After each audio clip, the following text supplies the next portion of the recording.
Sahabat Rasulullah Sallallahu Alaihi Wasallam yang bernama Abdullah bin Hudzafah dikirim oleh Umar bin Khattab untuk menguasai daerah Syria dengan 300 tentara. Cuma sayang, yang 300 tentara ini tertangkap, tertawan, termasuk Abdullah bin Hudzafah sebagai komandannya itu tertangkap. Nah di sana ya, di penjara oleh Raja Romawi pada saat itu ada tawaran, hai Hudzafah, kamu akan bebas dari tawanan ini apabila kamu menerima apa? Menerima agama kami. Kamu keluar dari Islam, masuk ke agama kami. Maka Hudzafah mengatakan, saya lebih cinta Muhammad Sallallahu Alaihi Wasallam. Saya akan meninggal dalam keadaan Islam. Mohon maaf Raja Romawi, tawaran Anda saya tolak. Kalau begitu akan saya berikan Anda hadiah, separuh kota Roma ini akan saya berikan kepada Anda. Terus Anda akan menjadi menteri dari kabinet pemerintahan saya. Anda juga akan saya nikahkan dengan putri Roma. Bagaimana? Itu tawaran yang enak, yang empuk. Bagaimana pada saat itu seorang Hudzafah tetap, karena dia mengatakan, saya lebih cinta Muhammad Sallallahu Alaihi Wasallam. Saya ini lebih mencintai Islam. Saya akan meninggal dalam keadaan Islam. Tolong jangan paksa saya. Masuklah di penjara. Di penjara tidak dikasih makan kecuali dikasih makan daging babi dan minum khamr. Berhari-hari tidak dimakan setiap makanan babi, terus khamr tidak dimakan oleh Abdullah bin Hudzafah. Maka dari kejauhan Hudzafah mulai lemas karena tidak masuk makanan. Dihampiri oleh Raja Romawi. Wahai Hudzafah, bukankah dalam Islam dibolehkan dalam keadaan darurat memakan yang haram, meminum yang haram? Maka jawab Hudzafah adalah benar. Tapi kalau saya makan makanan yang ada titip di sini, ini daging babi, minuman khamr, saya sudah juga menyatakan kekalahan saya kepada Anda. Anda bersorak-sorak atas kemenangan dari kami. Maaf, saya tidak akan melakukan hal itu. Saya lebih cinta Islam. Saya lebih cinta Muhammad Sallallahu Alaihi Wasallam. Kalau bahasa kita ini nasionalismenya sangat tinggi sekali itu Hudzafah. Nah, hadir jamaah, untuk supaya mengakui Hudzafah ini, bagaimana caranya? Maka dilempar satu-satu tentara Islam ini dalam ruangan besar yang mendidih. Maka langsung mati. Saat itu Hudzafah meneteskan air mata. Disangka dikira oleh Raja Romawi itu ketakutan.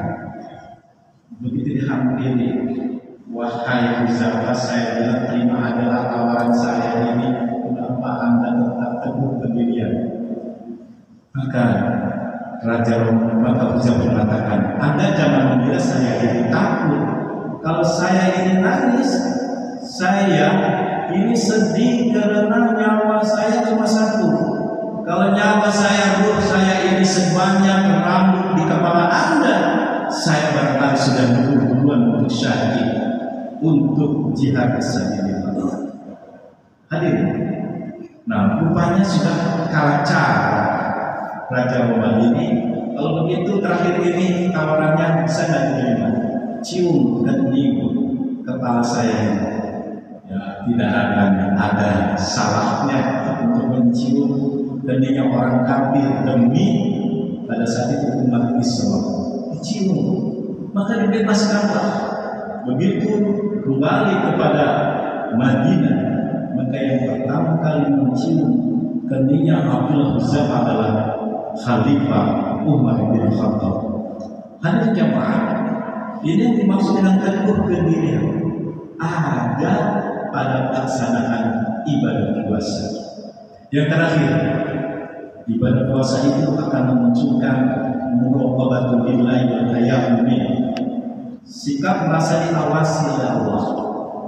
Padahal kita ini bisa aja makan di luar pura-pura puasa, kalau nanti sampai rumah di depan istri ditanya, puasa mas? Puasa, padahal sudah makan. Bisa kita lakukan itu karena kita takut berbohong, karena kita ini takut dusta, yang melihat tingkah laku kita ini hanya Allah. Maka inilah yang akan memunculkan sifat merasa diawasi oleh Allah Subhanahu wa Ta'ala. Hadirin jamaah, ketika Sayyidina Umar menusukan ke daerah terpencil, begitu lelah yang berada di dinding sebuah rumah kecil, di dalamnya terdapat seorang ibu dan anak sedang bercakap-cakap. Saat itu ibunya mengatakan, karena dia menjual susu, nah kalau kita ini jual susu asli kita akan rugi. Maksudnya itu bagaimana? Maksudnya ibu, kalau begitu kita oplos saja sama air, biar kita banyak untungnya. Maka anak ini mengatakan, ibu, itu perbuatan tercela. Itu kita melakukan kecurangan publik.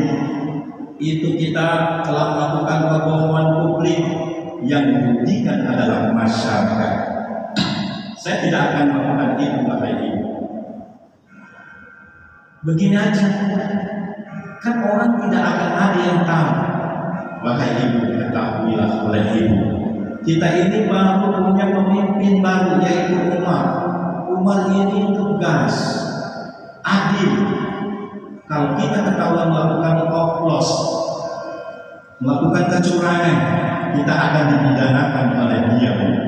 Itu kan kalau Umar tahu. Padahal Umar pada saat itu sedang berada di dindingnya, sedang mendengarkan percakapan itu. Memang Umar tidak tahu, kata anaknya, tapi Allah yang menciptakan Umar dan diri kita tahu kalau kita ini melakukan kecurangan. Mendengar percakapan ini, ibu Umar pulang panggil anak laki-lakinya, Hashim ta'am, Hashim kesini nak, pergilah kamu cepat ke kampung sebelah, temui seorang ibu tukang susu dan anaknya. Dia hubungannya dengan apa dengan saya ini? Dia memiliki anak gadis yang punya sifat muraqabah, sifat yang merasa diawasi oleh Allah. Bagus dia untuk menjadikan calon istri kamu. Lamar itu. Hasilnya adalah Umar bin Abdul Aziz, seorang khalifah, kepala negara yang kaya raya, harta bendanya pribadi dipersembahkan untuk negara dan bangsanya. Ini disebabkan karena memiliki sifat muraqabah. Mudah-mudahan dua sifat ini muncul di dalam pelaksanaan ibadah puasa kita. Allahumma wassalamualaikum warahmatullahi wabarakatuh. Illahilladzi an'ama 'alaina bi ni'matil iman wa hadana ila dinil Islam.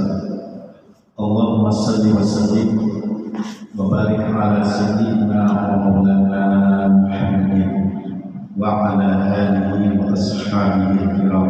Tampak hadratan hadirin, para alim ulama, para kiai, para syekh, segenap pengurus DKM Masjid Asy-Syifa, bapak-bapak, ibu-ibu, hadirin hadirat jamaah yang mudah-mudahan di malam ini diberikan sehat walafiat, diberikan panjang umur, sukses dalam baik, rezeki yang halal, dirahmati dan dimuliakan oleh Allah Subhanahu wa Ta'ala.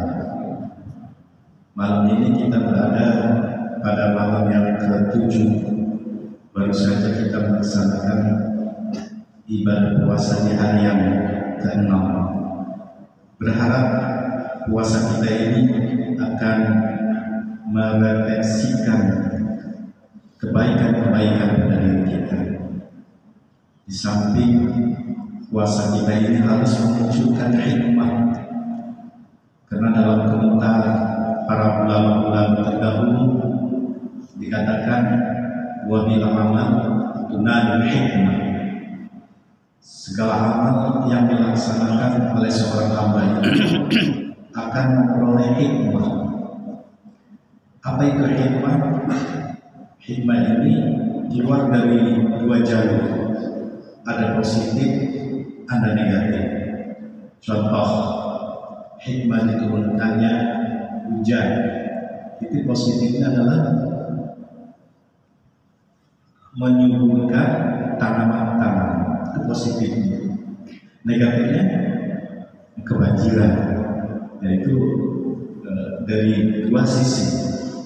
Nah, hadirin, ada komentar lagi, ulama mengatakan kullu syari'atin munazzal mulazimatul lil hikmah. Setiap syariat yang diturunkan oleh Allah melalui lisannya Nabi Muhammad SAW pasti terkait dengan hikmah.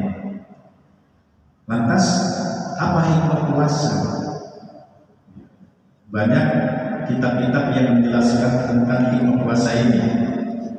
Saya menemukan hikmah puasa dalam kitab Hikmatul Tasyri', Hikmatul Tasyri' wa Falsafatuhu, karangan Al-Imam Ali Ahmad Al-Jarzawi. Kitab ini sampai saat ini belum ada yang menerjemahkan. Saya berusaha untuk menerjemahkan kitab ini ke dalam bahasa Indonesia. Hadirin jamaah, dalam kitab tersebut dijelaskan inna fis-shaum taqwiyatul iradah wa tadlibul hukm al-'aqli 'ala syahwat fa idza taqwa al-insan dzalika irtiyawan taman wa asbaha sultanul aql lil hawa kadzalika min quwwatil 'azim. Kalau diterjemahkan, sesungguhnya dalam pelaksanaan ibadah puasa itu terdapat kekuatan kehendak dan peran hukum akal dibandingkan dengan nafsu. Apabila manusia melaksanakan ibadah puasa dengan semangat, dengan sukacita, menjadikan akal menjadi penguasanya, sedangkan nafsu menjadi bawahannya atau budaknya, maka saat itu akan memunculkan kekuatan prinsip atau yang disebut dengan teguh pendirian, atau juga yang disebut dengan konsisten, atau juga disebut dengan istiqomah. Kalau kita ingin membangun istiqomah, teguh pendirian pada jiwa kita ini, menurut Syekh Al-Jarjawi itu cukup dengan puasa. Karena di dalam puasa itu dorongan-dorongan syahwat ini sangat luar biasa. Apalagi puasa di Jakarta itu banyak godaannya. Kalau di daerah barangkali di kampung-kampung agak kurang, tapi kalau di Jakarta seminggu mungkin masih banyak orang yang melaksanakan puasa. Namun seminggu lebih, lihat aja di jalan, sudah banyak orang yang mulai makan minum di depan kita. Nah, itu adalah godaan, rujukan. Apabila kita ini tahan, menahan nafsu, dorongan nafsu, berarti akan muncul kekuatan kehendak atau dominasi akal daripada nafsunya. Di dunia ini kita hanya dihadapkan dua, nafsu, akal, perbuatan baik dan perbuatan buruk. Manakala kita memiliki perbuatan baik menurut syariat ini, berarti akalnya pada saat itu telah menemukan kebaikan. Ketika dia melaksanakan yang buruk, maka pada saat itu nafsunya lebih mendominasi dirinya. Nah, di Quran itu setiap langkah hidup manusia selalu digerakkan dua, nafsunya atau akalnya. Fa'alhamaha ujuraha wa taqwaha. Allah mengilhamkan jalan jujur, jalan keburukan, dan Allah mengilhamkan jalan takwa, jalan kebaikan. Apabila kita ini milih salah satunya, maka ditentukan orang itu telah cenderung kepada kebaikan atau cenderung kepada keburukan. Contoh, ya misalkan di kamar mandi, di toilet, ada orang yang ketinggalan uang, ya. Lantas pada saat itu uangnya cukup banyak, nggak ada yang tahu. Nah, kita ambil di sini perang batin, nafsunya apa akal sehatnya. Kalau pada saat itu kecenderungan kita adalah orang ada yang tahu ini, kebetulan bawa barang, dulu duit, nah, itu bisa tentu ada seperti itu. Ya, kalau motivasi nafsunya ini lebih kuat. Ketika orang didorong oleh keburukan, itu yang disebut dengan akhlakul mazmumah, akhlak yang tercela. Ketika orang ini didorong dengan kebaikan, itu yang disebut dengan akhlakul mahmumah. Di dalam ibadah puasa itu selalu